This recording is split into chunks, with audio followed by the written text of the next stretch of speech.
He looked at Howard and said, Howard, promptly investigate the matter. If Thea was behind this all along, she won't be let off the hook that easily. Yes, Howard nodded. Meanwhile, Tommy wore a scheming look on his face. He flashed Wendy a victorious smile.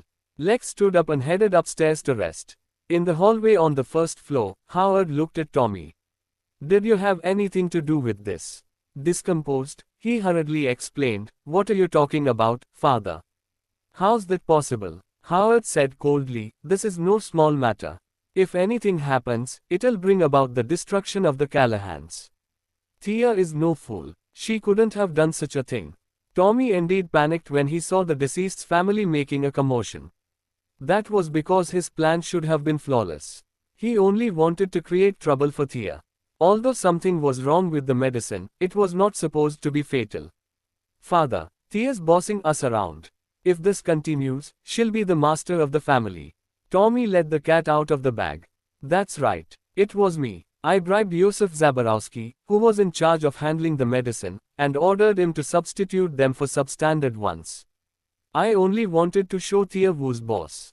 I didn't expect things to almost go out of hand. Smash. Howard slammed the table. Tommy hurriedly explained, Father, I did this for your sake.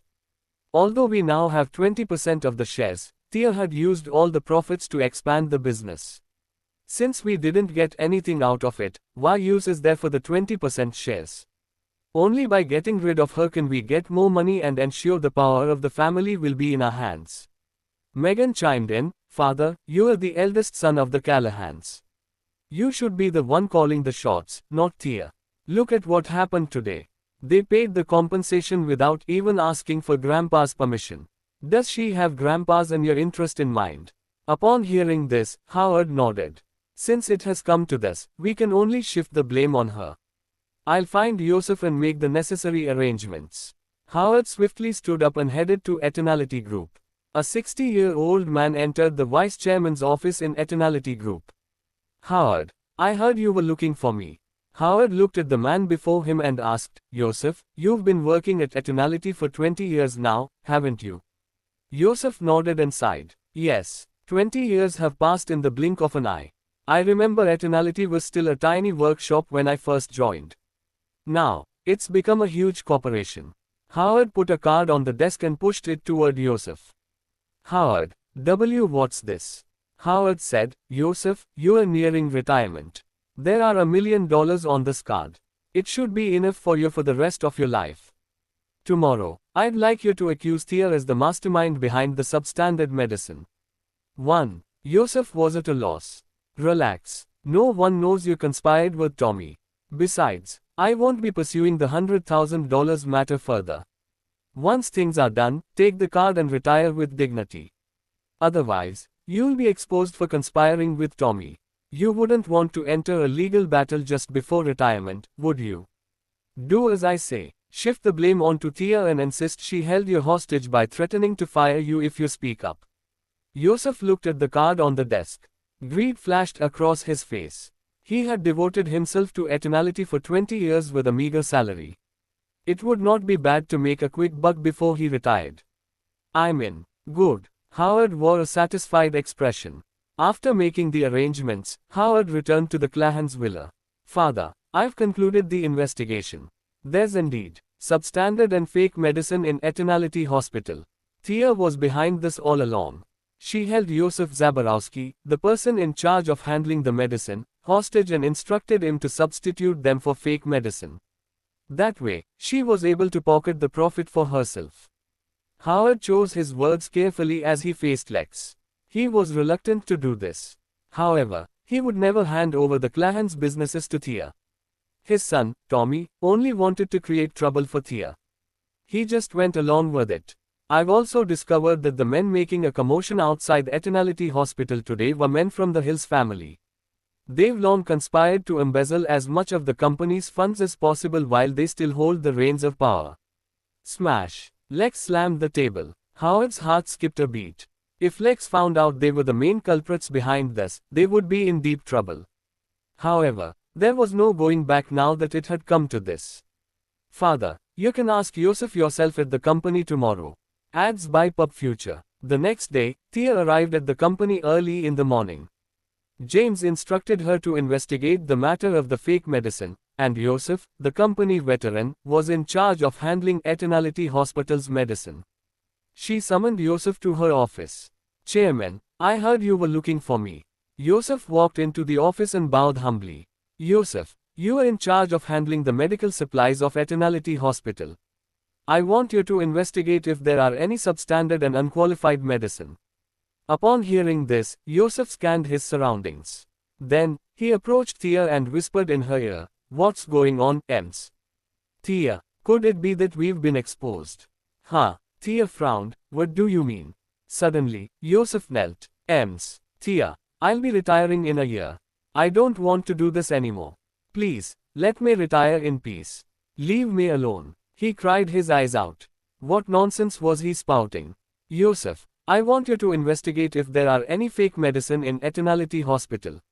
If there are, I'd like to know how they got in. Get moving, quick." Slam. At that moment, the door of the chairman's office was pushed open. Lex walked in with Howard, John, and other high-ranking officials of Eternality. "Grandpa, why are you here?" Thea stood up immediately. Eternality would have been ruined if I'd not arrived in time. With a surly expression, he reprimanded her. "Thea, you should know your limits. How could you use substandard and fake medicine? Do you know how serious of a crime this is? The reputation of Eternality, which has been carefully maintained for past decades, was almost ruined in your hands." Thea was dumbfounded. "Grandpa, are you saying I was the one behind this?" "Sir, she forced me to do this." Joseph crawled toward Lex and sobbed, "She made me do this. She said she'd fire me if I didn't follow her orders. I'm nearing retirement. If I'm fired, I won't receive any retirement pension. How am I supposed to feed my family?" "What?" His words were like a bolt out of the blue. With a pale face, she took a few steps back. "Why, Joseph, what do you mean by this?" Joseph took a card out. "Ems, Thea, I'll return the $100,000 you gave me. I've devoted myself to the company for 20 years, and not once have I done anything against my conscience. It's the worst thing I've ever done in my life. Sir, I'm not worthy of staying here any longer. Please don't blame Thea. Though she may be young, she's competent. However, this means she's prone to be led astray. Please give her a chance." "Joseph, what the hell are you talking about?" Thea's face was pale. Trembling with rage, she pointed at Joseph. "Ems, Thea, I told you something terrible would happen if we used fake medicine. You reassured me that nothing would happen and even threatened to fire me. Being held hostage, I agreed to your demands. Oh, how foolish of me." At that moment, Thea finally understood. Joseph was trying to frame her. "Grandpa, I'm innocent." "Enough," Lex chided. "Thea, no more of this in the future. Give up your position as the chairman for now. Howard will be the new chairman, while you'll be the vice chairman. Learn from him in the meantime." Lex turned to leave. Although Thea had made a grave mistake, she was competent. Besides, she had connections. As they had worked hard to bring her back, Lex did not chase her out of the family. Instead, he demoted her. Howard shook his head and sighed. "Thea, you're still young and have a long way to go. I hope you've learned your lesson." I'm innocent," Thea cried out. "Joseph, tell Grandpa it wasn't me. It's not me. Why are you framing me? Why?" Howard helped Joseph up and said, "Joseph, this isn't entirely your fault. We can only blame those who mess around thinking they have the authority to do so. You are 60 years old. You should retire." Thank you, Mr. Howard." Joseph apologized profusely. Then, he turned to leave. Ads by Pub Future. Sigh. "I thought Thea would devote herself wholeheartedly to the company. I didn't expect her to do such a thing to satisfy her selfish desires. Thankfully, nothing serious happened. Otherwise, Eternality would be in ruins. Can she be forgiven? She should be fired. Why let her stay?" The high-ranking officials of Eternality sighed. Upon hearing this, Thea, aggrieved, wept. Why? She had devoted herself to the company. She had been busy working for the company for the past few days. Why frame her? She cried her eyes out and ran out of the company. At the Callahans, James had just woken up and was sweeping the kitchen floor. Wearing an apron, he hummed a song. At that moment, he heard someone crying in the living room. He headed in its direction and saw Thea, who had returned from the company. She was sitting on the sofa, bawling. "What's wrong, Thea?" Gladys asked in a concerned tone. Benjamin had not gone to the company in a long time. Ever since Thea became the chairman, he had been staying at home after resigning from his position. He asked, "What's wrong, Thea?" "Dad, Mom, I didn't do this. Why did they frame me?" Thea cried. James put the broom down and asked with concern, "What's wrong, Thea?" Thea narrated the events at the company. "I'm innocent. I didn't threaten Yosef. I don't know why he insisted it was me. I have nothing to do with the substandard medicine." David snarled, "Vile. Despicable. I'll go find Grandpa and reason with him." He got up to leave.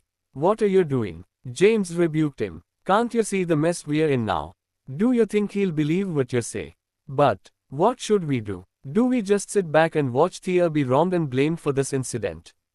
James lit a cigarette and took a deep breath. "Why don't we leave Eternality Group and establish our own business? With Thea's connections, the business should expand quickly." "No way," Gladys retorted. "Isn't this exactly what they wanted? We have to hang in there." Benjamin asked, "What should we do now?" Howard and his family conspired to frame Thea. Now that Yosef's insisting it was Thea who was behind this, there's nothing we can do. According to James, they should detach themselves from Eternality and establish their own business. However, Gladys was against it. It was obvious this was a conspiracy by Howard and his family. Leaving the family was precisely what they wanted. Gladys could not stand for this. They knew it was a plot. Yet, they could not provide any evidence. And could only watch helplessly. "Leave this to me." James' heart broke upon seeing Thea's aggrieved look. Pulling her hand, he consoled, "I'll reason with Yosef. It's no use. If reasoning worked, he wouldn't have framed me. We don't have any evidence." Thea shook her head, crying. "Don't worry. I have a plan." James stood and turned to leave. After leaving the Callahan residence, he gave Henry a call. He instructed him to call Jake Graham to locate Yosef's place of residence. After the Blythe Kings succession, Henry lost the authority to use official intelligence networks. Hence, they could only utilize the underground intelligence network. Soon, Henry handed all information about Yosef to James.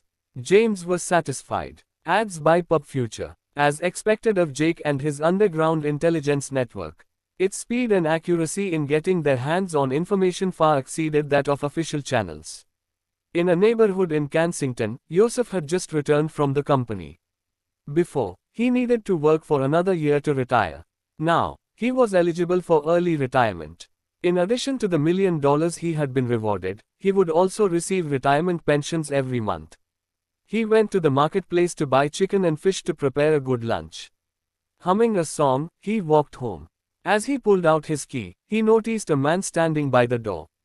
James. Yosef was befuddled upon seeing the man before him. As an experienced staff of Eternality Group, he was aware of the Callahan's internal affairs. As such, he knew that James was the husband of Thea. James offended many employees when Thea arranged a job for him in the company. "Oh hey, Mr. Zaborowski. Living a good life, I see.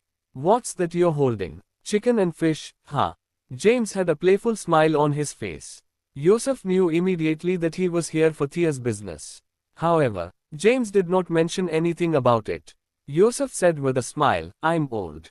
It's a good thing I retire early. I plan to cook a nice meal for lunch." James's smile froze, and his face darkened. He grabbed Yosef by the collar and lifted him off the ground. Yosef exclaimed, What are you doing, James?" James dragged him to a corner by the staircase and opened the window. "Why you?" Yosef was panicking. With his body dangling in the air and the air brushing against his cheeks, he was so horrified he wet his pants. James, this is the 8th floor. Please don't let go." With his teeth chattering, he stammered. "How dare you, Yosef? How dare you frame my wife? You piece of garbage. I'll toss you down and let you fall to your death."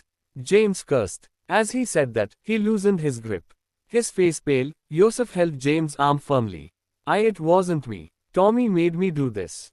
After the incident, Howard gave me $1 million and instructed me to frame the chairman. If I refused, I'd face prosecution. It's not my fault. I was threatened. James pulled him back in and threw him to the ground. Go to the Callahans and explain things to them. If not, don't blame me for what happens next. Upon seeing James' grim expression, Yusuf was scared out of his wits. He hurriedly said, I'll go right this instant. I'll go to the Callahans, find Lex, and tell him everything. He tumbled and staggered down the stairs. James returned home. At the Callahan residence, Yusuf was kneeling before Lex, weeping and sobbing. Mr. Lex, James threatened to throw me off from the 8th floor. He even ordered me to tell you that it wasn't Thea's fault and that I was instructed by Mr. Howard to do so. Smash. Lex slammed the table and cursed, that beastard. How dare he? Mr. Lex, you have to protect me. James will kill me. He wouldn't dare, Lex said coldly. I'm curious to see what their family is up to. Tommy. Yes, Grandpa. Exhilarated, Tommy stood up. Exasperated, Lex bellowed in rage, go get me Thea and her family now. Yes. Tommy wore a smug look. He snorted deep down, what will you do now, Thea? The Clahans' villa was not too far from Thea's place. Tommy did not call. Instead, he showed up without warning.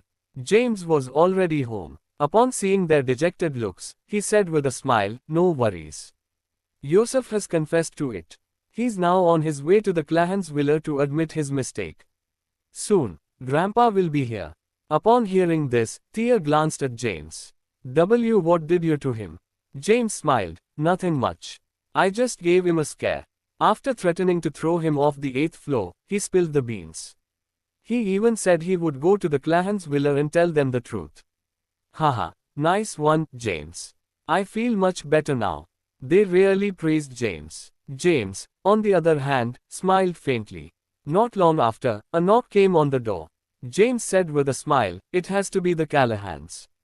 Gladys ordered, David, go get the door. Got it. Ads by Pub Future. David got up and went to answer the door. Upon seeing Tommy outside, his face darkened. No use begging my sister. Unless, of course, you're willing to kneel before us. Huh. Stunned, Tommy rebuked him, are you dumb, David? Who says I'm here to beg for forgiveness? Grandpa asked me to bring you all to the Clahans' villa. Huh. David was puzzled. He asked, hasn't Yusuf spilled the beans? Haha. Yes, he did. Tommy burst into a peal of laughter. I've conveyed the message. It's up to you now to choose what to do. I'll get going. Cackling, Tommy left. His triumphant laugh set alarm bells ringing for James. He returned to the living room. Mom, Thea, something's wrong. Tommy told me Grandpa wants all of us to go to the Clahans' villa. Then, let's go. James was the first to stand. Thea followed suit. Gladys, Benjamin, and Alyssa stood up. They left the house and headed to the Clahans' villa. Soon, they arrived. Upon entering the villa, they felt something was amiss. Lex wore a surly expression. Meanwhile, Yusuf was seated beside him with his head down, fidgeting. Upon seeing James, Yusuf shivered and almost collapsed to the floor. He looked at Lex pleadingly, Mr. Lex, you promised you'd protect me. I have a family too. Lex lightly waved. He lifted his head and met the gaze of Benjamin and his family. You beastard. The nerve of yours. Do you still have me and the family in mind? Do you not know the rules of the family? What does the first rule say? Have a clear conscience in whatever you do. Think about what you've done. Lex broke into a fit of rage. James frowned. What was going on? Did Yusuf not tell the truth? Yusuf, I instructed you to tell them the truth. What exactly did you tell Grandpa? Aye. Upon recalling what had happened just now, his face paled. However, he recollected himself after remembering this was the Clahans' villa and that Lex was the patriarch. He looked at James and snarled, James, don't you ever think I'm a pushover? Did you think you could make me frame Mr. Howard? Hell no. It was Thea who made me substitute the fake medicine. This has nothing to do with Mr. Howard. You. James was enraged. He had never seen such a treacherous man. Thea managed to grab James, who was about to go on a rampage, in time. Gladys stood up and shouted, Yusuf, have a little conscience when speaking. It was Thea who forced me to do it. Then, she made James threaten me to frame Mr. Howard. Yusuf insisted that it was Thea and James who had threatened him. You. Gladys' face darkened. Thea also felt deeply wronged. She had been devoted to Thea family but ended up in such a situation. James took a deep breath to suppress his anger. He understood that he was currently in Kensington, a city of peace, and no longer at the southern plains. Enough. Isn't this enough? Thea, I can forgive you if you've made a mistake. After all, you're still young and can't resist temptations. As long as you recognize your mistakes and correct them, then you can be forgiven. However, what is it you guys were trying to do? Murder, Lex shouted. I didn't. Thea shouted back. Bang. Lex slammed the table and stood up abruptly. We've already come to this point, but you still refuse to admit your mistake. Ads by Pub Future. Grandpa, I must admit Thea is indeed very capable. She has formed connections with many big companies in the past few days. This is definitely an advantage for Eternality. However, not admitting her mistake and forcing Mr. Zaborowski to frame my dad is too much. She has such a vicious heart and will surely be the scourge of Eternality in the future. So what if she has wide connections with people and can lead the Callahans to become a top household? Grandpa, you are the one who set the rules in the past that one must act with conscience and never be corrupt. How long has it been, yet such things have already happened? Tommy voiced out. Megan nodded in agreement. That's right. She is already bold enough to even do such things with Grandpa still around. Wouldn't she lead the Callahans into the abyss after she takes over when Grandpa is gone? Grandpa, Thea is not worthy of working in Eternality. She'll definitely ruin the company. The two siblings said a few words in agreement with each other. Thea, you go home and take some time off. Whenever you admit your mistakes is when you'll be allowed to go back to work, Lex said indifferently. He made such a decision after carefully thinking about it. Although he wanted to lead the Callahans to become an influential family, he would never want to use such dirty methods. Thea's actions were considered a crime. Allowing her to continue would lead to the fall of her in Eternality. He did not want the company that he spent his whole life building to be ruined by Thea. I understand. Thea wanted to refute them but could not find the right words. She simply nodded and agreed. Gladys and David were furious. Let's go. Meanwhile, James did not say much. The family left the Callahans' villa feeling miserable. Tommy glanced at Megan and smirked proudly. He also did not expect James to threaten Joseph. In the end, Joseph not only refused to expose Howard, but he also turned around and accused James instead. It was so easy for them to squeeze Thea out of the company. Although Lex had not taken back Benjamin's shares yet, it was only a matter of time before they recovered the shares if they continued to interfere. I'm so mad. That stubborn old man. He trusted an outsider over his own granddaughter. Gladys sat on the sofa furiously. It's possible that Thea and James put on an act together yesterday. After all, they didn't show up at the family dinner. Maybe they went to make plans for this. Nonsense. Gladys scolded but lowered her volume. She also felt that it was possible after hearing it from Benjamin. Thea, did you and James really do it? Mom, that's absurd. How could it be me? Thea teared up, feeling wronged. It's alright if Grandpa doesn't believe me, but even my own parents are doubting me, thought Thea. Mom, I trust Thea wouldn't do such things. It must be Howard's family pulling something sketchy, said David. Alyssa nodded. I agree. Our family has 50% of the family business shares, and Thea reclaimed the executive chairman position. Howard has always been in control of the family business, so how could he possibly be willing to give it up? Gladys sighed. Initially, Gladys thought they were about to have a good life and never expected so many things to happen. Am I really not fated to be a rich wife in this lifetime? How about we start our own company? With Thea's capabilities, we can surely make a name for ourselves in the capital of medicine, Kensington, James suggested. Easy for you to say. Do you know how much you need and how difficult it is to start a company? Gladys scolded. We can take loans if we don't have the money.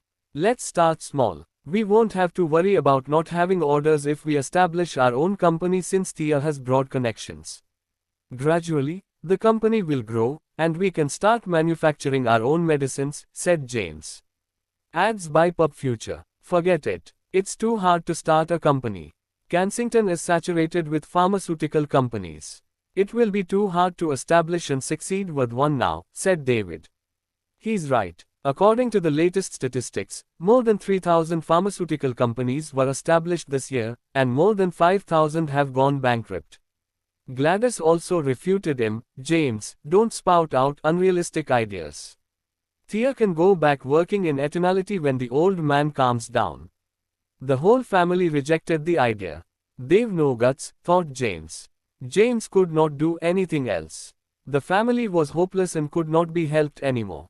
Even now, they still wanted to rely on the Callahans. Do I really have to tell them that the entire transgenerational new city belongs to me for them to believe that opening up a pharmaceutical company is a piece of cake for us? However, James did not say anything else. It was hard to believe, after all. Although this family was not at the bottom of the social hierarchy, they were still a family with only $1 billion in assets. They would not believe him if he told them he had trillions of dollars in assets. James glanced at Thea and said, Thea, you have the final say.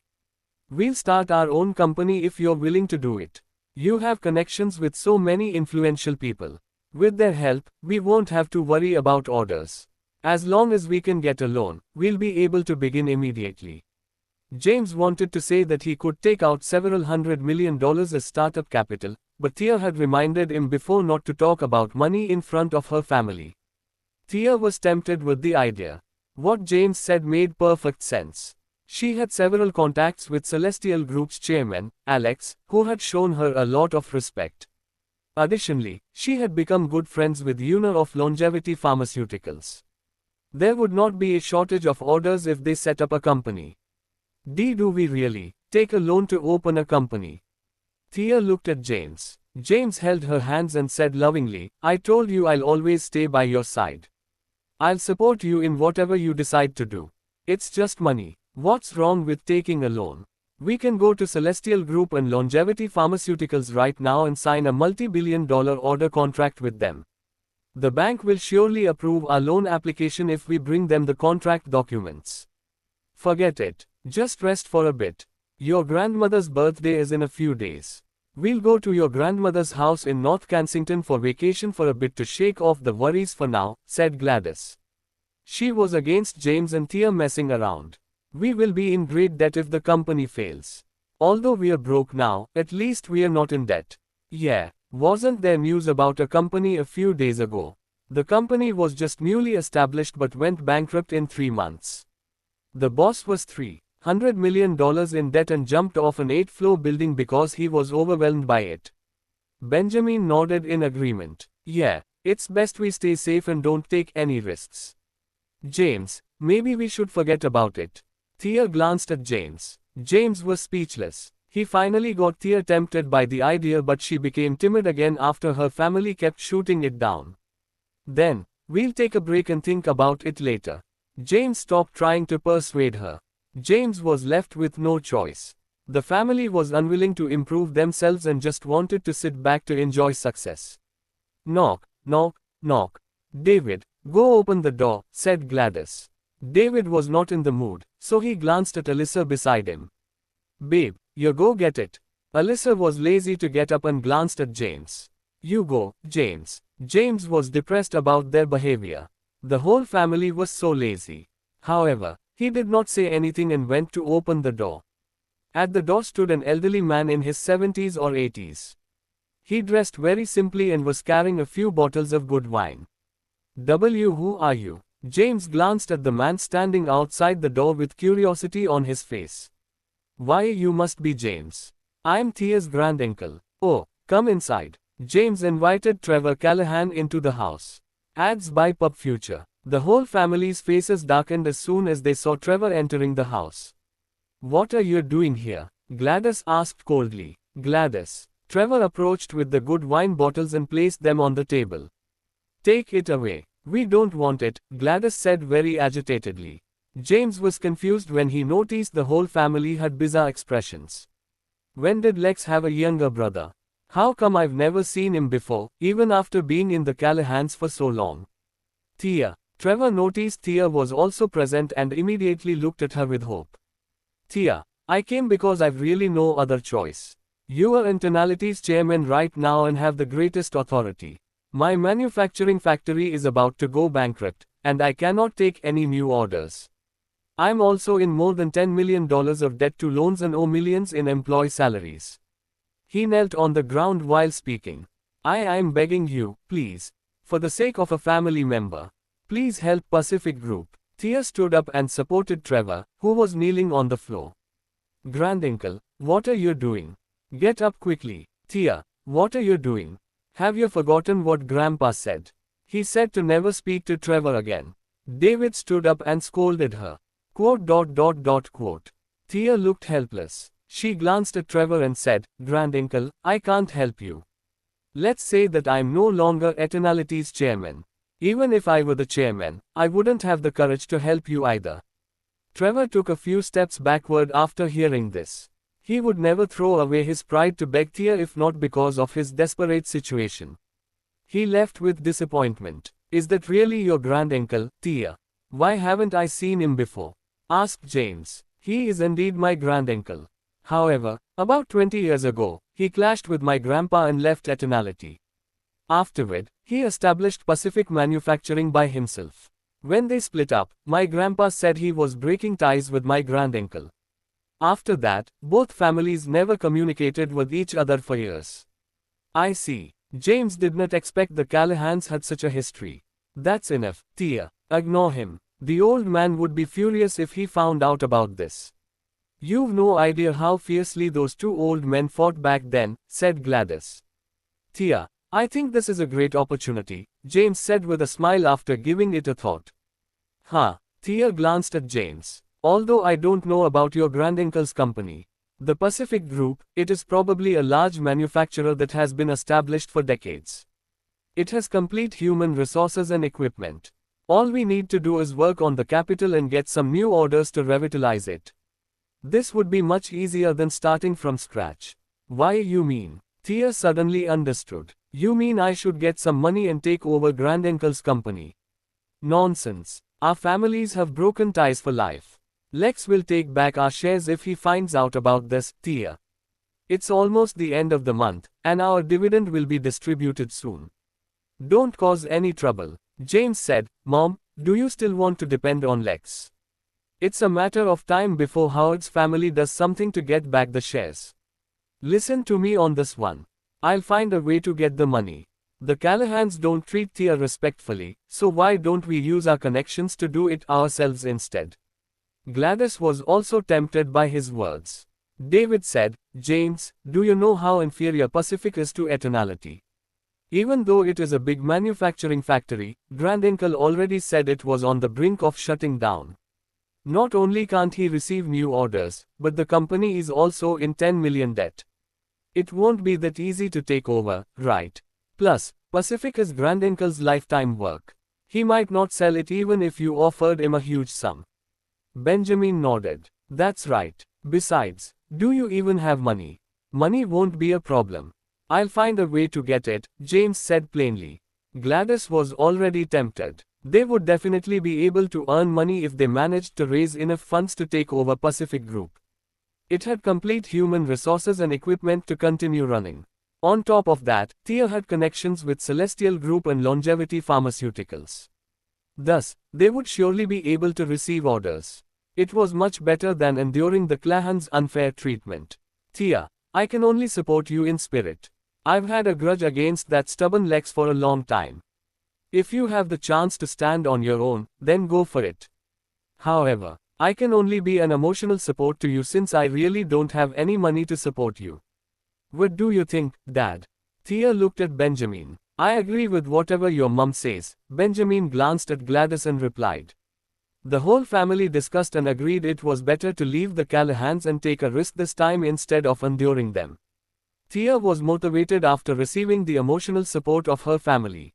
Then, let's go talk to Granduncle first, she grabbed James and said impatiently. Ads by Pub Future. All right. James nodded. Trevor went to Thea's house but learned she was no longer Eternality's chairman. After thinking about it, he decided he would put away his pride and see Lex. He headed to the Callahans' villa. However, he was humiliated and kicked out. Meanwhile, Thea left the house after concluding with her family. Just as she was about to head to Trevor's house, she saw Trevor walking from the direction of the Clahans' villa with his head lowered to the ground. She grabbed James' hand and hurriedly approached. Granduncle. Trevor raised his head and glanced at Thea. He had dried up tear marks on his face and looked lifeless. Thea, he greeted her. Why you went to beg Grandpa? Asked Thea. Sigh. The heavens want Pacific to end, Trevor sighed deeply. He shook his head and turned around to leave. Granduncle. I would like to take over Pacific Group. Do you think that's possible? Thea shouted. Huh, why you want to take over Pacific Group? Trevor turned and looked at Thea. Yeah, you can quote me a price. I'll find a way to get the money to take over the company if the price is reasonable. Thea nodded. Thea, are you scheming something with Lex? You are trying to buy my company at a low price when it's in a crisis. I'm telling you, that's impossible. Even if I go bankrupt, I'll never give up my life's work to you guys. Trevor shouted. Granduncle, please calm down and listen to us first, said James. Yeah, we want to completely take over Pacific Group but not at a low price. You've probably heard about my connections with Celestial Group and Longevity Pharmaceuticals, right? Thus, I'm confident Pacific Group will grow more prominent if I take over. How about this? I'll give you $100 million for the full equity of the company. However, you can rest assured that you will still be the manufacturing director of Pacific Group. Seriously. Trevor glanced at Thea incredulously. Pacific Group was in a crisis and had millions of dollars in debt. The current Pacific Group was only worth up to $10 million with the factory's various equipment. The other miscellaneous things in the factory added up to a few dozen million. Yet Thea was offering $100 million to purchase it and even promised to let him continue his position as the factory director. Thea nodded and continued. Yeah, on top of letting you continue as the factory direction, I'll give you 10% of the shares if you agree, so when Pacific Group grows bigger in the future, you will also receive dividends. Alright, I accept the offer. Granduncle, shall we go through the transfer procedure now? Thea looked at Trevor. Alright, but, Thea, do you have the money? Trevor's excitement gradually calmed down, and he asked uncertainly. You aren't teasing Granduncle, right? Thea glanced at James. Give me the card. James immediately took out his Black Dragon card. How much money is on it?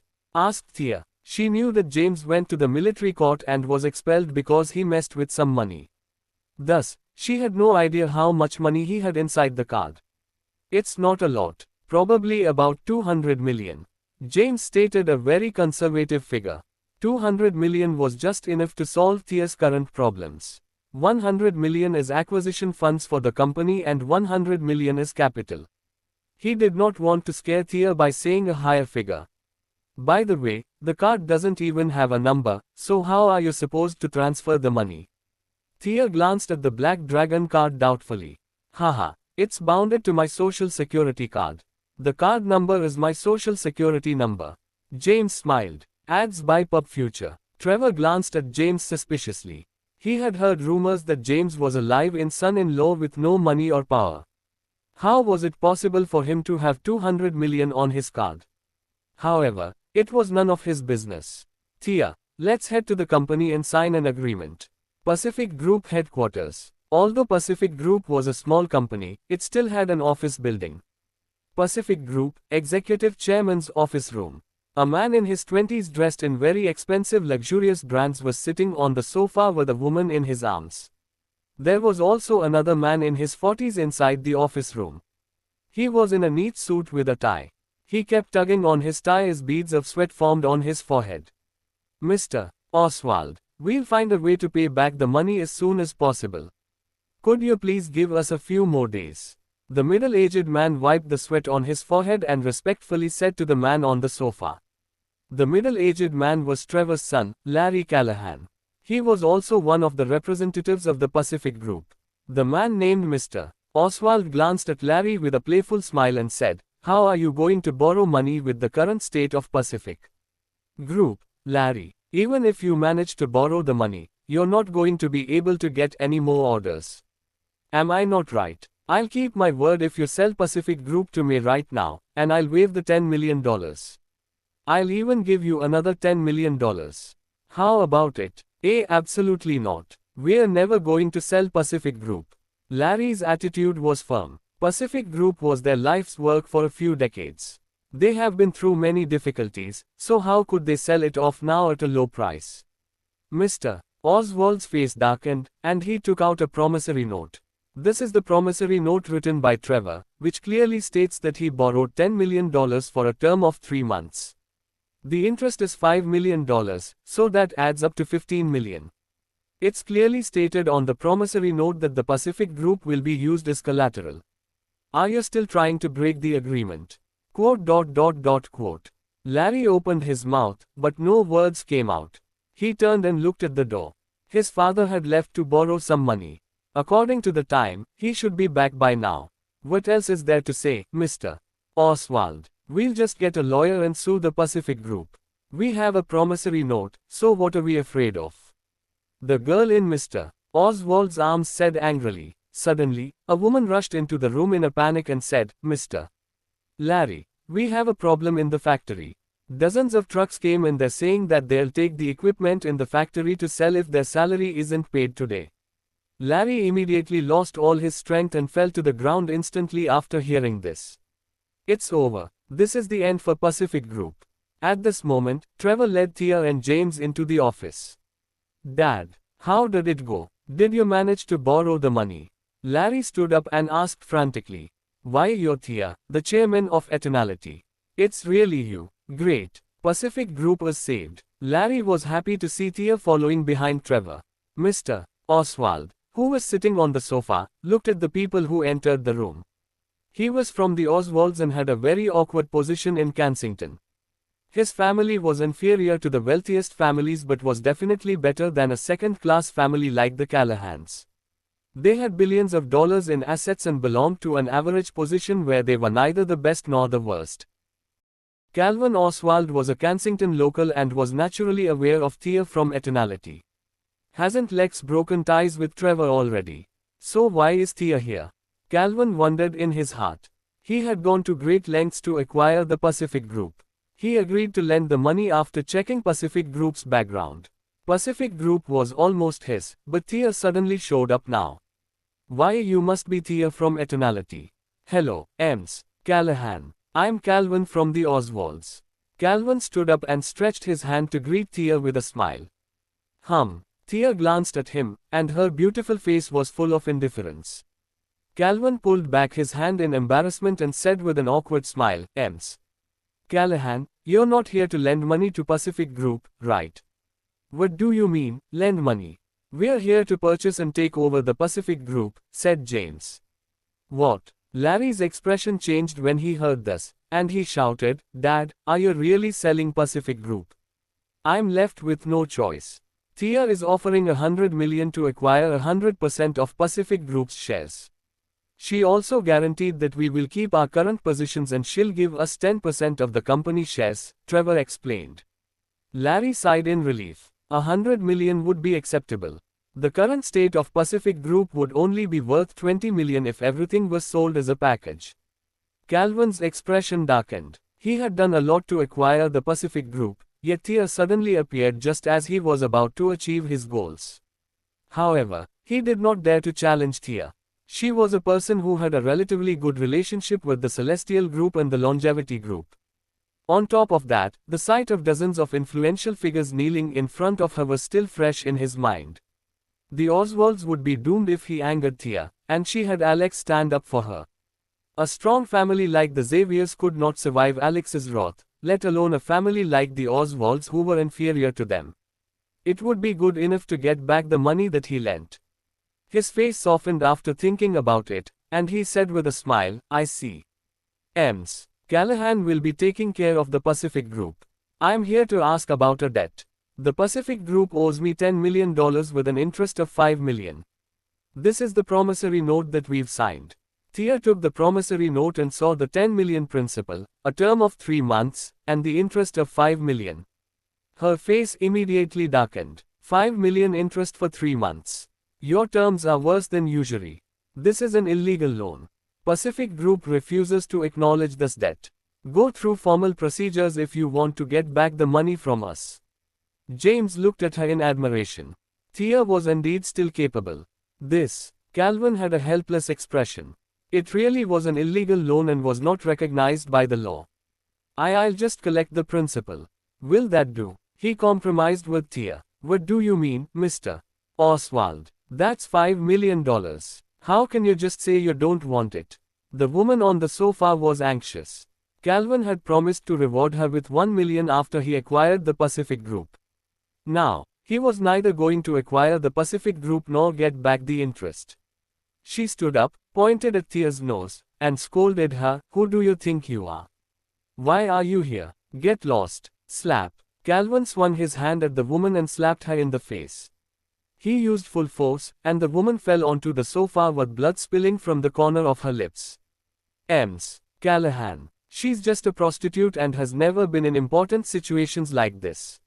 She doesn't know your identity, Callahan. Please don't take offense. Thea did not bother wasting time on her and simply accepted the promissory note. I'll acknowledge the debt of $10 million. You head back first, and I'll call you when I've settled everything, said Thea. All right. Calvin did not dare to refuse.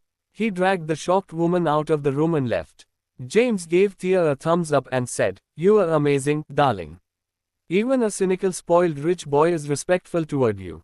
James' words reminded Thea of the ghost masked man who saved her. She had achieved her current status thanks to the ghost masked man. She was slightly dazed but recollected herself and did not think about it further. "Granduncle, let's proceed with the transfer procedures first," said Thea. The transfer process was smooth. Trevor had asked his secretary to draft up a transfer contract, while James logged into his online banking on the spot and transferred $100 million to Trevor's personal account instantly. At the same time, James also transferred another $100 million to the company's account as capital funds. After the transfer was successful, they signed the agreement. Trevor seemed to have grown older in an instant. He looked at Thea and patted her shoulder. "Thea, I'm leaving the Pacific Group in your hands. I wasn't able to bring it to greater heights, but I hope you can lead it to glory in the future," said Trevor. "Don't worry, Granduncle. I'll definitely lead Pacific Group to glory," Thea vowed and reassured Trevor. By the way, Larry suddenly remembered and turned toward Thea to inform her, "The company employees are making a fuss at the factory and have shown up with a dozen trucks. They're threatening to sell the factory's equipment if they don't receive their wages today." "What?" Thea's expression changed. She had spent $100 million because the Pacific Group had a complete factory with functioning equipment and employees. Ads by Pub Future. The $100 million would be spent in vain if they took away the equipment. "Let's go see the situation now." They immediately left the office building and went to the factory. Pacific Manufacturing Factory. A dozen large trucks and hundreds of employees were gathered at the gate. The leader was a slightly chubby man who seemed to be in his 40s. "Quinton, you better move out of the way. Open the factory gates," the leader shouted at a man in his 20s. "Hurry up. Why are you stopping us from selling the equipment if you're not going to pay us our wages? Yeah, what's the use of keeping them? Are you guys still thinking of making a comeback? It's pointless to leave them in the factory if you're not going to get any new orders." Many employees followed suit. "Mr. Right, you are the deputy director here and have been a long-time factory employee. Now that the factory is in trouble, it's enough that you're not trying to help us get through it together, but instead, you are trying to drag us down. Do you know what it means to take away the equipment? It'll mean that Pacific Group will never be able to make a comeback." The man in his 20s kept trying to persuade the people at the factory gates. He was Larry's son and also the warehouse supervisor, Quinton Callahan. "Please, believe me, everyone. The Pacific Group will surely get through this. My grandfather will be able to borrow the money very soon." PFFT, borrow money. Who doesn't know Pacific Group is more than $10 million in debt? The equipment will be sold to someone else if we don't take it right now. Who's going to pay us when Pacific Group goes bankrupt? Quillwright, the factory's deputy director, kept inciting the employees. "Listen to me, everyone. We can't stay in this factory anymore. I've already found a good factory, and I've been offered the same position as deputy director. The salary is much higher than in Pacific Group, and I'll bring everyone who's willing with me. Yeah, this is a lousy factory. Why would we stay? Beat up Quentin if he tries to stop us.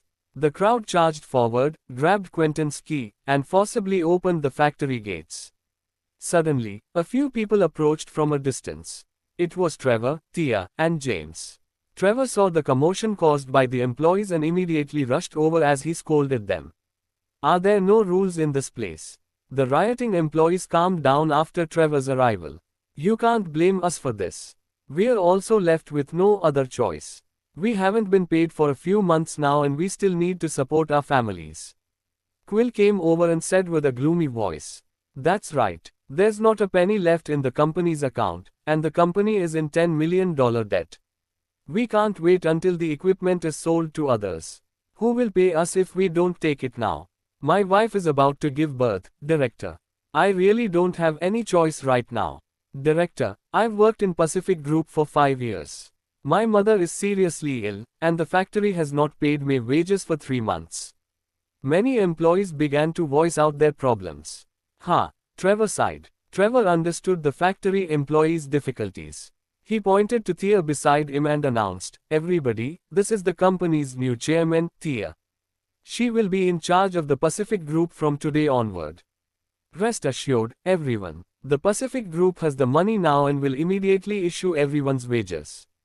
What? Tia? Isn't Tia working at Eternality? Why did she come to the Pacific Group? Are you telling the truth, Mr. Trevor? The employees had their eyes fixed on Tia. Yes, it's the truth.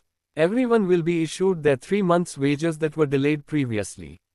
On top of that, I've decided to give everyone an extra half month's wages as compensation. I promise everyone will have to work every day and might even have to work overtime when the company gets back on track. I will surely double everyone's salary. Everyone was excited to hear the news. Quill rushed over and bowed. Nice to meet you, Ems. Callahan. I'm the Deputy Director, Quill. Tia looked at Quill. She clearly saw that Quill was the one leading the riot. Ads by Pub Future. She also heard him shout that he had found a new company and was going to bring the other employees with him. Ems. Callahan. I've been with the Pacific Group for 8 years. I've been with the company through thick and thin. The Pacific Group is like a home to me. Tia glanced at Quill. You're fired. What? Quill's eyes widened, and he thought he had heard wrongly. Ems. Callahan. Did you fire me? Go to the finance department and claim your salary. Then, pack up and leave.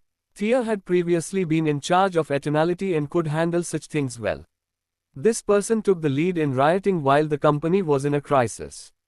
Thus, he would surely do the same in the future if he was not fired. As for the other employees, they were indeed put in a difficult position. The Pacific Group needed human resources, so they could not afford to fire everyone.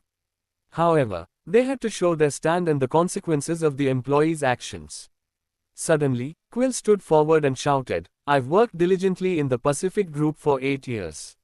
Why don't you fire everyone else since you are firing me as soon as you take over the company? He looked at the other employees. Everyone, this must be Trevor's plan to delay us. I've heard that Eternality is currently expanding its business. How is it possible for them to have money to acquire the Pacific Group? Plus, everyone knows about the relationship between Lex and Trevor. Why would Lex save the Pacific Group? Listen to me, guys.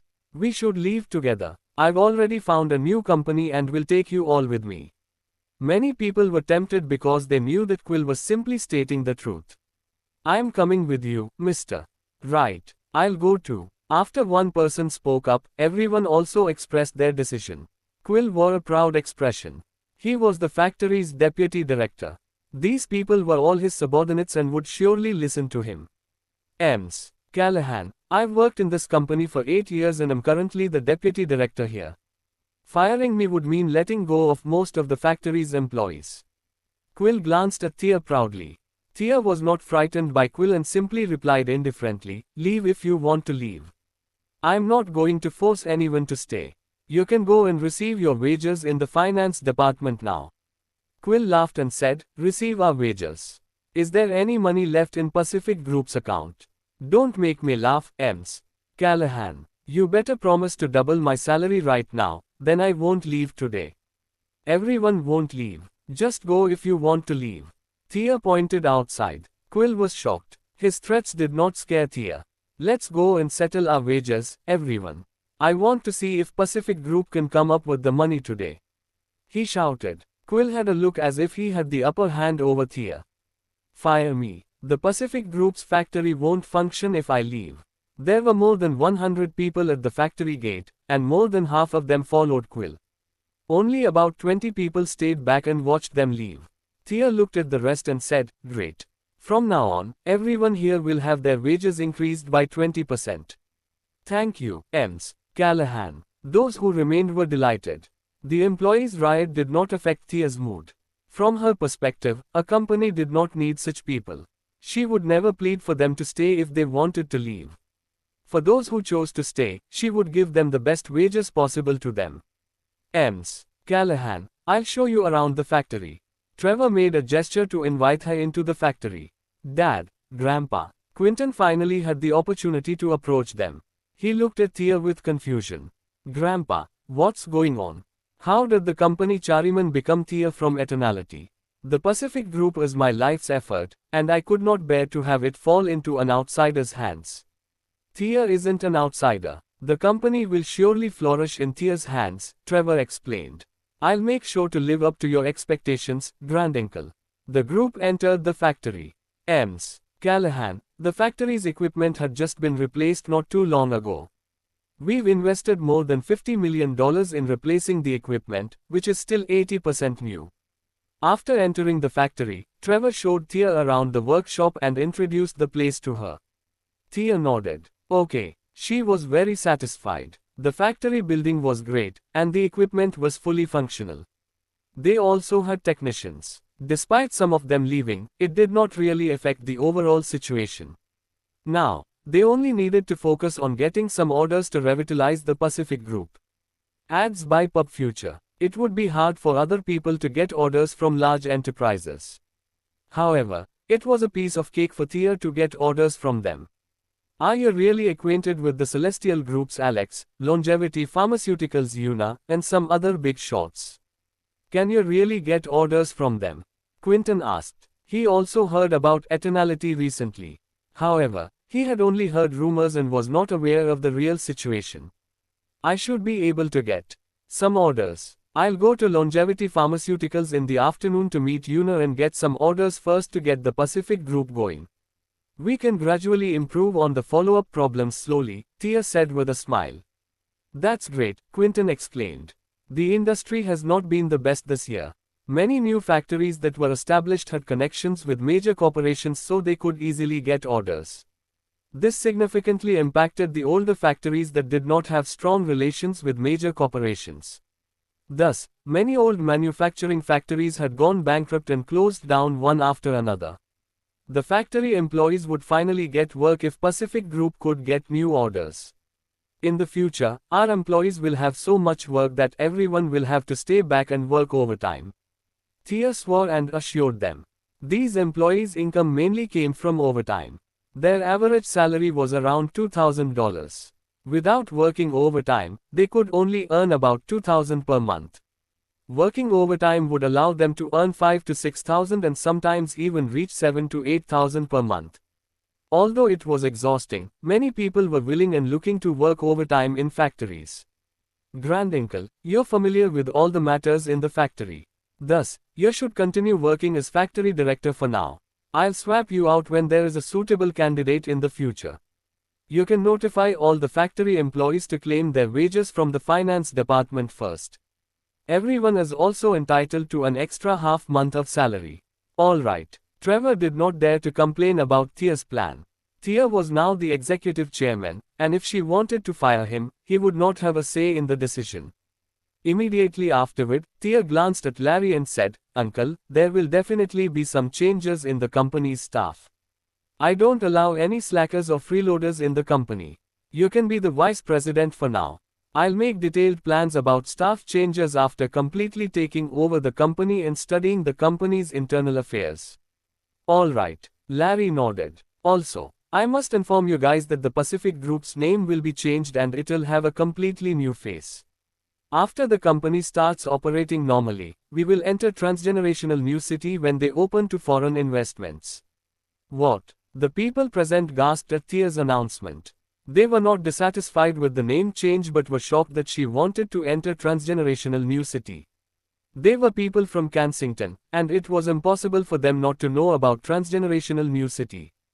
Construction on transgenerational new city started about 5 years ago and was finally completed. The city was going to be developed into a first-class financial center. In the future, it would be Kensington's representation. They had heard that only large enterprises would be eligible to settle in the transgenerational new city, and there was a one-time upfront fee of $100 million to get a spot. After successfully acquiring a spot, one could open a medical clinic on the medical streets of transgenerational new city. It was also possible to open a clothing store in the fashion city. A restaurant could also be opened on the food street. Any large enterprise was eligible to set up a store there and could enjoy countless benefits. The one-time fee to secure a spot in transgenerational new city, such as in the food street, was also terrifyingly high. They had never dreamed about entering transgenerational new city. Are you serious, Ems? Callahan. Quinton was excited. We'll give it a shot. It might or might not work. Honestly, Thea was not confident. When she was in Eternalitium, she had been preparing and worked to expand the business to increase the company's qualifications and secure a spot in the transgenerational new city. She was less sure about the chances since Pacific Group was much more inferior to Eternality. However, it was her dream. It was also the dream of every business. Entering transgenerational new city would mean gaining the protection of the transgenerational group, and there would be plenty of benefits. On top of that, she felt like she could do it because of that man. She could not help but think about the Cadence survivor, who was also the ghost masked man that saved her. For some reason, she sensed that this person was still alive and close to her, silently helping her from behind the scenes. Although it was wishful thinking, she hoped it was true. Ads by Pub Future. She blushed a little and silently peeped at James. She was relieved to see him looking around. Thea, you have a husband now. How can you be thinking about another man? She thought to herself. She shook her head to get rid of the messy thoughts in her mind. Thea's words made Trevor and the others excited. Handing the Pacific Group to Thea was a good choice. The Pacific Group would have remained a manufacturing factory in their hands and never managed to become an enterprise in its whole lifetime. They would never be qualified to enter transgenerational new city. It was no longer a dream with Thea in charge. Moreover, they had 10% of the shares, so once the Pacific Group developed, it would increase in value and be worth more than its current 100%. Thea left after touring around the factory. A group of people suddenly approached as soon as she arrived at the factory group. These people were the previous batch that went to the finance department to ask for their wages. The finance department processed and issued their wages. They realized that the company had the money now. Ems. Callahan. Please give me another chance to come back to work. Ems. Callahan. Quill deceived me. I will never trust him again. Please give me one more chance. I have elderly and young to take care of in my family. I can't afford to lose my job. Many employees came and started to plead. Private workgroups began to spread the news that their salary had been increased by 20%, and the overtime pay had also been raised. It would be hard to find a new job if they left now. Thea was not a ruthless person and understood the situation of those at the bottom. I'll welcome those who want to come back, but I hope everyone works hard in the future, said Thea. Ems. Callahan. Quill stepped out of the crowd and stood in front of Thea. A bright smile spread out on his chubby face. Ems. Callahan, I was only joking with you before. I'll still come back to work. I am fine with a 20% raise like everyone else and not double. He was the factory's deputy director and had a monthly salary of $38,000. It would be hard to find such a high-paying job if he left now. Thea glanced at Quill and called out for security. Security guards, please kick this man out for me. Quinton stepped forward and shouted before the security guards arrived. You are a despicable man, Quill. You wanted to sell our factory's equipment. The Pacific Group treated you well, but you wanted to betray us. Get lost. What are you doing, Ems? Callahan. I'm the deputy director here.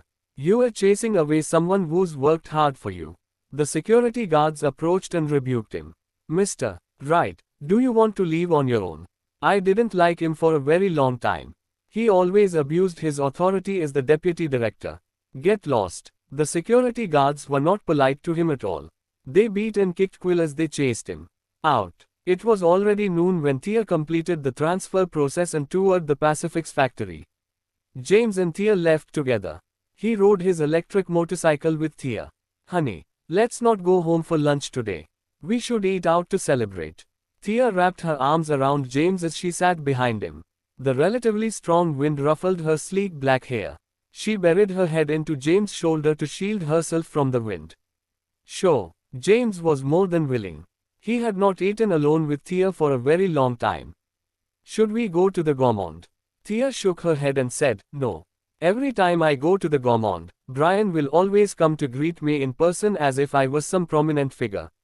Haha, well, you're a very influential person now. Who else are they going to curry favor with if not you? And no, I'm not. It's because. Thea hesitated. It's because of what? And nothing. Thea shook her head. It's best not to tell James about these things. It'll make him unnecessarily suspicious, thought Thea. Ads by Pub Future. James simply smiled and did not pursue the topic. Drive a bit slower. I need to call home and tell them we're not going back for lunch. Okay. James slowed down. Thea phoned back home. Mom, we're not coming home for lunch. I need to take out a loan to purchase the Pacific Group from Granduncle. Thea blurted out an excuse. She did not dare to tell her family that James had money, especially because his money was obtained through shady means. After hanging up the phone, she reminded him, James, refrain from saying anything about money outside. There'll be rumors spread if the word gets out. I'll find an excuse and say you lent me the money. Alright, I've never told anyone about it. In fact, I never dared to use the money because it'll be troublesome if the authorities look into it. However, seeing that nothing happened, the money must really be a reward from my boss. I'm warning you, you better not cause any trouble in the future. I won't force you to work if you don't want to work. When the company is back on track, we'll buy a house for ourselves and move out. You can stay home, and I'll make money to support you. Haha, that'll be great. James smiled. The two of them chatted and laughed on the way to the city. They found a decent restaurant. It was lunchtime, so the private rooms were already full, and the only available tables were in the open hall. Thea ordered a few dishes and handed James the menu. Have a look and see if you want anything else. We've already ordered enough. 2 people won't be able to eat that much anyway, James said with a smile. Thea passed the menu to the waiter and added an extra order. We'll also have a bottle of wine. She was in a good mood that James paid for the acquisition of the Pacific Group. Thus, she wanted to have a drink with James to celebrate. Soon, the food was served. The two chatted happily as they enjoyed their food and wine. In a private room on the 2nd floor, many young people were sitting inside the room. The one in the center was dressed in a white singlet with a gold necklace and a Rolex around his wrist as he smoked his cigar. The position he was at could see Thea in the 1st floor hall. He had been watching her for a while. A man in the private room could not help but ask, Mr. Watson, what are you looking at? Xavier Watson held a glass of red wine and watched Thea chatting and laughing with James downstairs. She's gorgeous. Very gorgeous. When did such a beautiful woman appear in Kensington? Many people followed his gaze after hearing his words. Mr. Watson, you've just returned to Kensington, so you mustn't be aware of her yet. She's the hot topic right now, Thea. She's rated the #1 beauty in Kensington by the media. The man she is with is probably her husband, James. Oh, she's married. Yeah, but it's rumored that they haven't slept in the same room before. It's what her mother claims. It seems her mother doesn't really like him and has constantly been trying to find her a rich husband. She's not an ordinary person, Mr. Watson. She's got very good relationships and connections with many bigwigs, including the Celestial Group's Alex, Longevity Pharmaceuticals Una, and even the genius Dr. Jai. Apparently, it's because of the person she saved 10 years ago. Xavier had just returned to the country and was not aware of recent events in Kensington. The people surrounded him, and all shared a few recent happenings in Kensington. That included the ghost-masked man who took the city by storm. The man she saved 10 years ago turned out to be the ghost-masked man. This man was a descendant of the Cadents. The head of the Cadents, Thomas, had good relationships with these people. Thus, the ghost-masked man had specifically asked them to take care of Thea before he died. Xavier drank his wine with a playful expression as he heard their explanations. Thea, what a beauty. I must have her. Mr. Watson, I'll get her to have a drink with you. Xavier glanced at the man who spoke. The man immediately shut up. Do you think I want to play with her? I'm serious about her and not trying to have fun. TSK, TSK. I'll surely have a good mood every day if I wake up to such a gorgeous wife beside me. Xavier was fascinated by Thea's beauty. He had seen countless beautiful women abroad. With his family background, he had played with plenty of celebrities too. However, he was past the age of messing around. You're mine, Thea. He reached out his hand to Thea, who was outside the window, and clenched his fist. Then, he retracted his hand and put it on his chest with a loving expression. Meanwhile, Thea was utterly unaware of becoming a target. She drank a little wine, and her face was flushed red, making her highly charming. James was obsessed with her. She was beautiful, extremely beautiful. James sat opposite Thea and looked at her attractive face.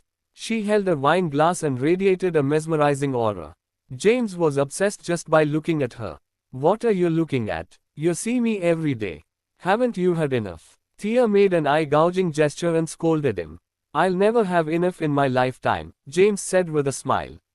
Thea felt butterflies in her heart, and she pouted her lips. Stop joking. I'm full. Let's not head back home yet and use this time to look around. James nodded. All right. Xavier was also mesmerized by her beauty while sitting in his luxurious seat. When making the eye-gouging gesture, her slender arms were so elegant that it took his breath away. Hurry and prepare some gifts for me. I'm going to visit the Callahans. Xavier could not help himself anymore. How could such a beautiful woman be with such a useless piece of trash? Ads by Pub Future. Only a genius like him was worthy of Thea. He could not stand it and quickly ordered people to help him prepare gifts. Remember, the more expensive the gifts, the better. Thea and James paid for the meal and left. Afterward, they went shopping and watched a movie together. Meanwhile, Xavier brought gifts and visited the Callahans. The Callahans' house. Knock, knock, knock. There was a knock on the door. Gladys opened the door and was stunned to see a handsome man dressed in a white suit with gifts standing out of the house. Who are you looking for? Madam, are you Thea's mother? Xavier asked with a charismatic voice. Yeah, that's me, and you are. Nice to meet you. I've come to see you specifically. Oh, okay, come inside. Gladys was a little confused. Who is this Xavier guy, and what does he want with me? Thought Gladys. After Xavier entered the house, he took out the gift and said, Madam, this is a bracelet I've bought for you. It's not worth much and costs about $2 million for a pair. This necklace is also a gift. It costs about $1,088,000. This earring is. Xavier took out a lot of valuable gifts.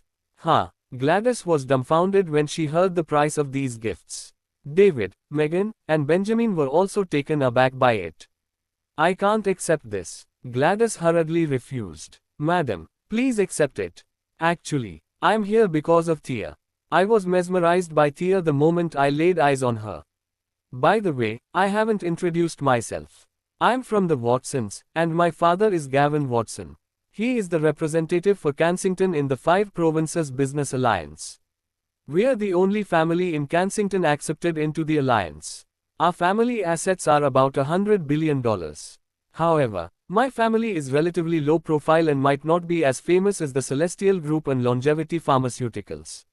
What? $100 billion in assets? The Watsons. Gladys was shocked. David was also taken aback. He pulled Gladys, who had already blanked out. He immediately smiled and said, Nice to meet you, Mr. Watson. I'm Thea's younger brother, David. Oh, you're her brother. I didn't bring a gift for you despite this being our first meeting. I've got a lot of cars that are collecting dust in my garage. This is a $5 million Fira, and it'll be my gift to you. Xavier took out a car key, put it on the table, and pushed it over with a smile. You must be Thea's dad, right? Uncle, this is a villa in Goodview Villa District. It's for you. Xavier took out a bunch of keys and said. No, we can't accept this. Benjamin was dumbfounded. It was too much for them to accept a villa in Goodview Villa District. Mr. Watson, are you interested in Thea? Gladys asked uncertainly. When was her daughter so valuable? Precious gifts, a sports car, and now even a villa. Yes, madam. Even if it doesn't end well with Thea, I won't take back these things. I hope you're willing to help me. Haha, that won't be a problem at all. Gladys could not close her mouth, and she smiled broadly. What was a rich son-in-law? This man in front of her was a rich son-in-law. No matter how she looked at him, she felt that Xavier was much better than James in every aspect. I'll call Thea to come back home right now. You two can go on a date alone. After all, it's up to you young people to decide, and we old folks shouldn't get involved, Gladys said, very satisfied. Xavier was extremely generous. He gave them gifts, a luxurious car, and a villa worth hundreds of millions of dollars. He had completely conquered the Callahans with his gesture. Gladys immediately started to build the bridge for Xavier. She took out her phone and called Thea, telling her to come home instantly. James and Thea had just arrived at the cinema. Inside the cinema hall, the two sat in a comfortable couple seat. The two held hands and Thea leaned on James' shoulder. She received a call and could not help pouting while saying, Honey, it seems we won't be able to finish the movie. Huh, what's wrong? Asked James. I don't know what happened, but Mom called me and asked me to return home quickly. It seemed to be something urgent, Thea said helplessly. Let's go back then. We'll have time in the future. Yeah, Thea nodded. The two left early. James drove Thea home on his electric motorcycle. Before entering the house, they could hear the laughter coming from inside. Thea took out her key and opened the door. Then, they walked into the house. Ads by Pub Future. As soon as they entered the house, they saw the whole family surrounding a man dressed in a branded suit who exuded extraordinary charisma. Xavier shared his experience of studying abroad and the high society abroad. The Callahans had faces that were highly intrigued. This was wealth. This was a luxurious life. This was the high society. Dad, Mom, who is this? Thea walked over and greeted, then she asked about the guest. Let me introduce you, Thea. This is Xavier, who just came back after studying abroad. He came with gifts to visit us. You go out with him and show him around the city in the afternoon. Thea immediately stood up and pulled Thea over to introduce her. She placed Thea's hand into Xavier's hand while speaking. Thea quickly retracted her hand. Thea, nice to meet you. I'm Xavier, he smiled generously. What are you doing, Mom? Thea was dissatisfied. Gladys did not scold Thea since Xavier was still present and simply said with a smile. Mr. Watson is very attracted to you. He is handsome and very charismatic. Plus, he just came back after studying abroad. His family's assets exceed 100 billion. So what? Thea's face darkened. You divorce the trash, James, and marry Mr.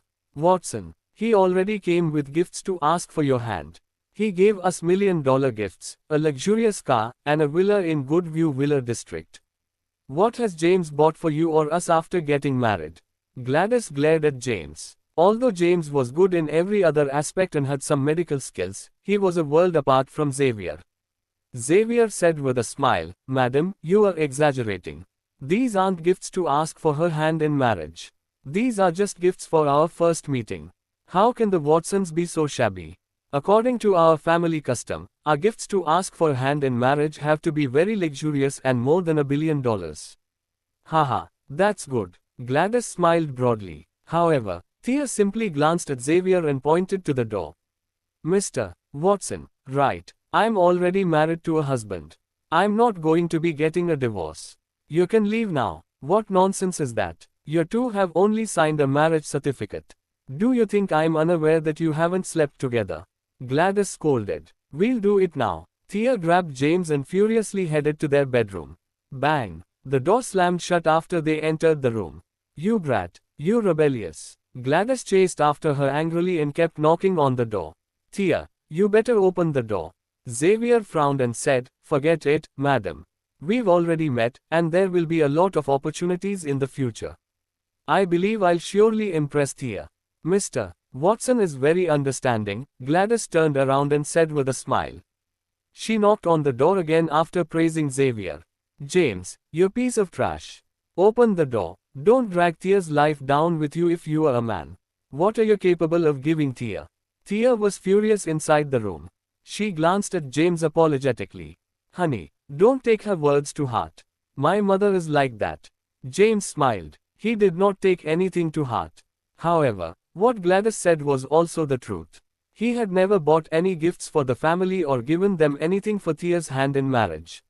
He felt that it was time he prepared some gifts for them and had a grand wedding with Thea. Thea was so pretty and had an extraordinary aura, just like a fairy. Thea was a beautiful woman who was definitely sought out by many men. Gladys kept knocking on the door. Inside the room, Thea and James did not answer her. Soon, there was no sound from outside. Xavier must have left. Thea sighed in relief after hearing that there were no movements outside. She glanced at James, and her pretty face blushed red to her neck. What's the matter, Thea? Are you not feeling well? James asked after sensing something unusual about Thea. No, I'm all right, honey. Let's do it.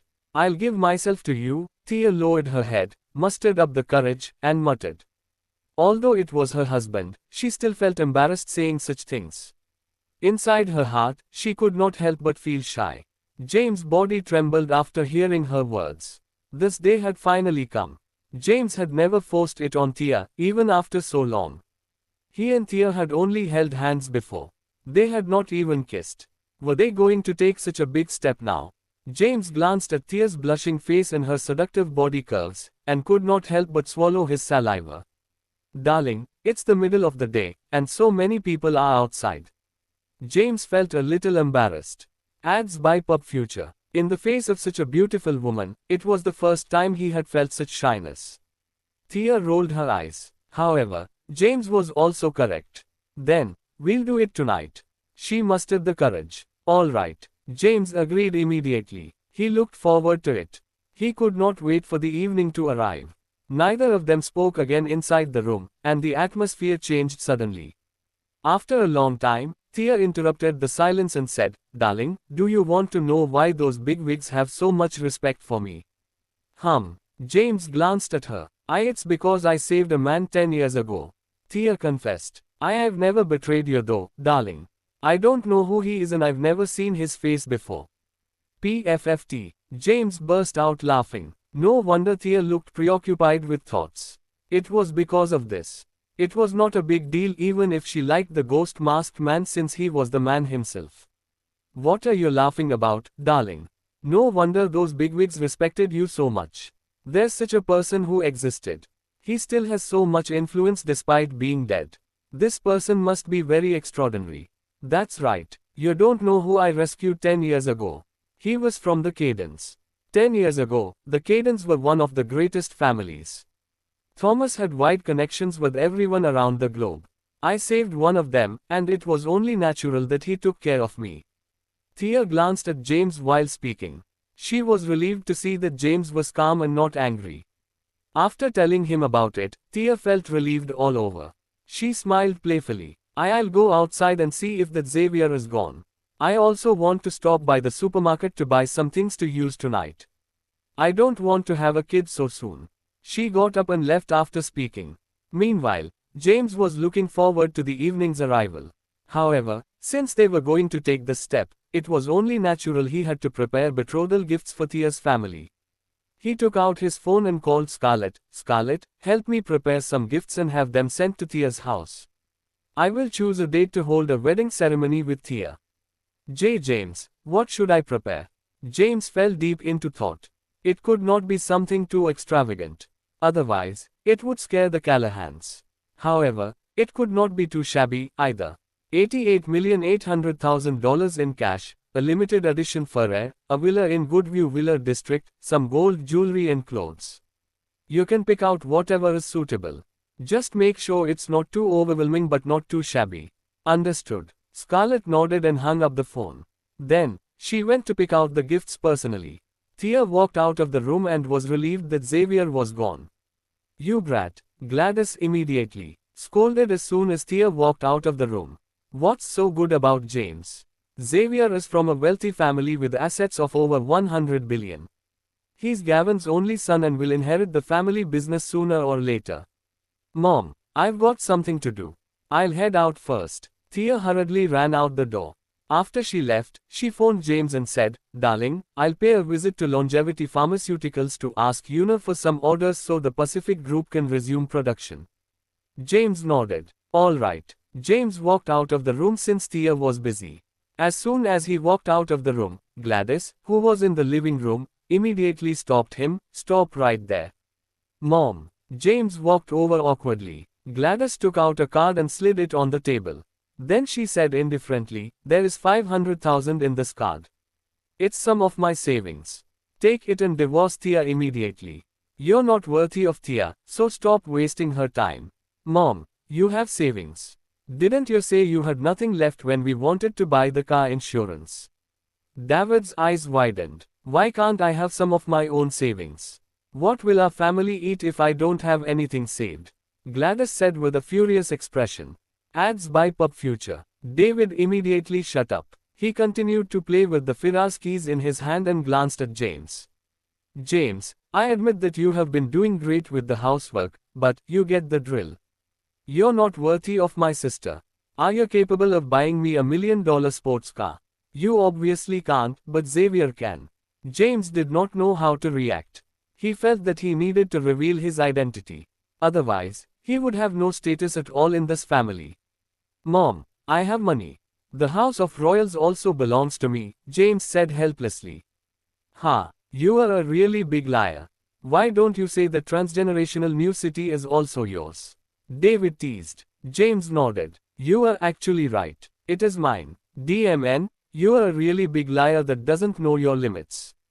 Do you know the value of transgenerational new city? You are just a broke ass that will never understand. It's really mine. I arranged for Zara to work in the transgenerational group with just one phone call.